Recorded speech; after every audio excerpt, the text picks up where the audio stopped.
This is WBZ TV channel for Boston, and it is time now for the 6:15 p.m. news report for this Thursday, September 6, 1951. Here now, Arch McDonald. Quarter of morning news. What's happening here?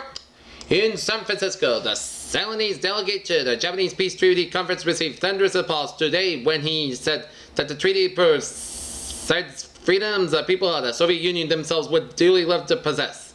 J.R.J. Wadini, chief of the Ceylonese delegation, spoke after an attack on certain treaty provisions by Egypt and supported speeches by several other delegates attending the 52 Nations Conference at the War Memorial Opera House. A fight to control the Massachusetts delegation at the 1952 Republican National Convention was underway today. Major developments were the beginning of the battle between supporters of the Senator Robert R. Taft of Ohio and powerful forces favoring an unpledged delegation, in the letter including backers of General's right to Eisenhower.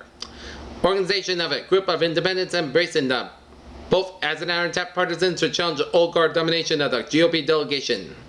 The Taft camp was learned plans to sponsor pledged states in the most and possibly all congressional districts. Eisenhower supporters headed by Senator Henry Cabot Lodge Jr. wears very probability will work for the election. In Stamford, Connecticut, the 24-year-old mother who stands accused of killing her 3 children as she sought to take her own life last Monday saw them for the last time today. Mrs. Antonia Sabia stood beside her husband and looked upon her little white coffin and undertaking home, sobbing, "It can't be true, it can't be true." The sheriff aired report and the matron led away and back into the Fairfield County Jail in Bridgeport to await actions of a murder charge. A stipulation entered into between the Fall River Textile Manufacturers Association and the New England Cotton Manufacturers Association on one hand and the Textile Workers Union of America, CIO, on the other, which passes a 6.5% pay and increase in beginning of Saturday. Massachusetts draft board may have to call up to a few 25-year-olds in December. Colonel Chester A. Furbush, Massachusetts Selective Service Director, said today at the same time the Defense Department announced that October draft call will be increased. The national increase for October from the originally scheduled 41,000 men to a new figure of 61,600 men is reflected in Massachusetts by an increase from the originally scheduled 698 to 730 men for October. The current pattern for the Furbush said perfectly eliminates any prospect of getting very many men back in the age bracket. 6 of the Somerville's 24 elementary students should be abandoned and 4 others need rehabilitation. A special survey commission reported today after a year-long study which demanded to fire hazards at abnormal sanitation in majority of schools.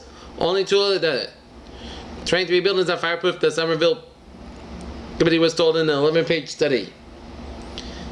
Neither artificial nor natural lighting is adequate, dark, illuminated, and nearly poorly equipped sanctum toilet facilities contributes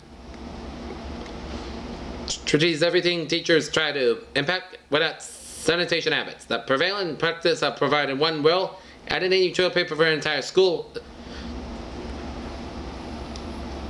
rolls with no soap dispenser and paper towels is false economy and should be corrected.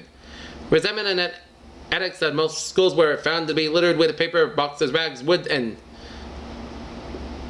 tinsel and other inflammables were declared for fire hazards, and drinking facilities and some of the educational solutions were encased in filthy sinks. The contamination of the state of deterioration of the elementary school plant in Somerville Mountains and leads almost to a feeling of helpless frustration because of the anonymity of the toxic task ahead, said with a report the situation is not helpless. However, in Somerville, citizens really want good buildings.